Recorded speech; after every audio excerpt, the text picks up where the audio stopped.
Hi, welcome back to the channel, and I wanted to just go through quickly, as I had promised that I was going to go through everything that you need to build a CNC.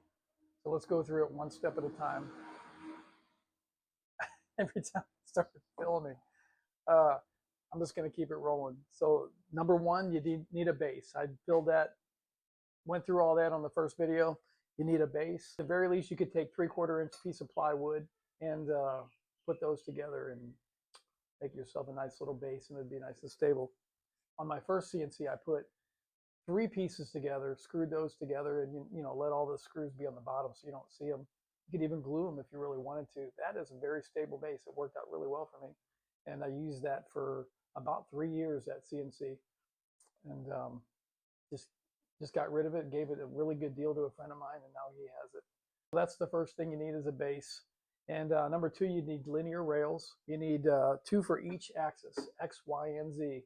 So, you know, X, Y, and Z. Z would be your up and down. It's going to be a shorter rail.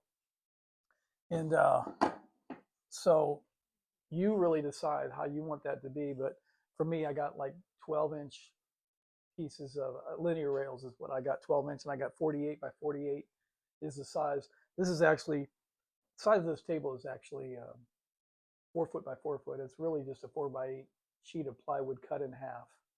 So yeah, so you need that. Number three, you want to decide what your gantry is going to be made of. Mine, I'm making out of aluminum. I got this from locally here. You could buy it on Amazon fairly cheaply. I think for about 60 bucks you can buy this piece of. You could buy, this is an 1/8 inch thick wall. I believe this is 6 inches by 1.5 inches, and that's going to be a really strong gantry. That's what these rails are going to sit on and slide on, you know. So that's what you need for that. You need ball screws. So you're going to need, you know, a ball screw for each rail, really. So is that right? No. For each axis you need, sorry, you need a ball screw for each axis. So I don't have my Z axis ball screw, but you're going to need one for that too. So you'll need, so I have a 48 inch and 2 48 inches, and then one it's going to be 12 inches. So you need that. Let's see, I'm looking at a list here. You got number 5, you're going to need stepper motors. This CNC I'm building here is going to have 4. It's going to have 2 on the X axis, 1 on the Y axis, and then 1 on the Z axis. So it's going to have 4. If you're going to build a smaller one, or whatever size you're going to use, I'm trying to make this to where you can build whatever size you want. Not everybody wants a 48 by 48 inch CNC, or do they need one? So that first one I built, I think it was 24 by 30. So you could even build a smaller one, and if you build the gantry to pull from one side, you make it strong enough from them on that side. By experience, I've found out you don't have to use all 4 motors.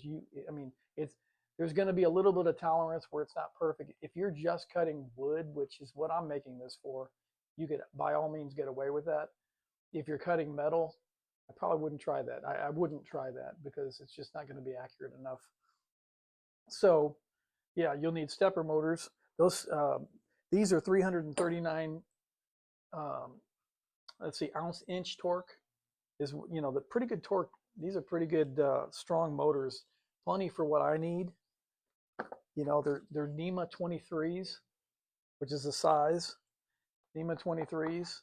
You're gonna also need the brackets for these. That you know, it'll come with the hardware to where you can secure these to the brackets, and then that bracket will secure on the side of, or wherever you put it, on the side of the CNC or whatever, to then turn the ball screws, which when they turn, they will in turn pull this bracket, which makes the whole thing, whatever you connect to it, moving back and forth. Here is the stepper motor driver that I'm using, DM542T. In doing research and you know, having used them on the last CNC I built, these are awesome. I highly recommend them. I won't go try to find anything if it's not broke. I'm not going to try to fix it because they work really well. So anyway, I forgot to mention that these stepper motors will need a stepper driver. Number 7, you're going to need a stepper power supply for the steppers. I have a 480 watt power supply for those. That's going to be plenty for that. 480 watts. Let's see, number 8, you're going to need a spindle. I bought this. This was only $160 on Amazon. This is what I used on my last one, and I ran this 3 years with no problems, no sign of any problems. And it ran, it runs 12,000 RPMs with this thing. It comes with its own bracket, which you can use when you build your Z, or if you buy a Z, you won't need it. Yeah, you will need it actually.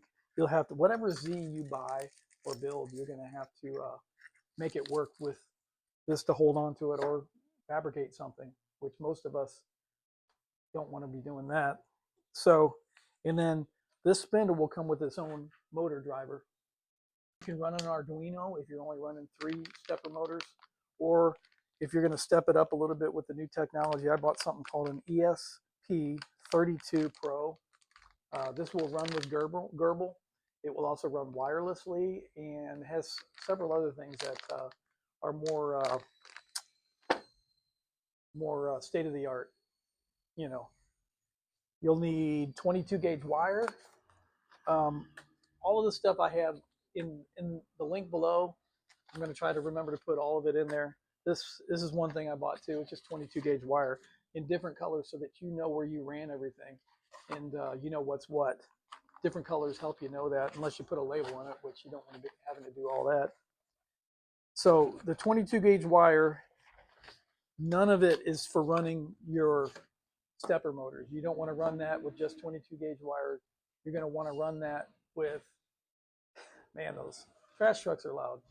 You're going to want to run that with 22 gauge wire with shielded. You're going to want it shielded. You're not going to want to run any wiring to any stepper motors that is not shielded, because they will interfere with each other, and that will keep it from missing steps and getting all that stuff. And you can keep grounding. Make sure all your grounding is correct. That's, I have a video on that, on why your stepper motor is missing steps. It can be because it's not grounded well. Number one thing to look at. So you're going to want to get a couple of fans that will build the box, and put those in the fans and wherever is best for that box. And like I said, you're going to build a box. That's the very last thing. You're going to want that. So, and lastly, you'll need there's several things. You'll need some expando for your wiring. Gator track is another thing that you'll need to just keep all your wiring inside of it. And as the CNC moves around, it'll keep it all together. You order everything I mentioned, bearings and all that stuff, hardware, all that will come with it. There is going to be some hardware I have not mentioned that you'll need to get, but I've mentioned pretty much all the big things, and yeah, so I can't see there being a whole lot more, maybe $100 or less of other things you might need that maybe you don't have. For me, I'm going to be doing a lot of drilling and tapping. So a drill and a tap. There's different tools you'll need, like just your basic like drills and bits for drilling in the metal and all that stuff. Or however you build your gantry, you could build it out of wood, So anyway, stay tuned for the next video. I'm going to start building this. Build along with me. Let me know you're doing it. Leave a comment below. I'd really appreciate it. And if you haven't subscribed, subscribe. And yeah, stay tuned for the next video.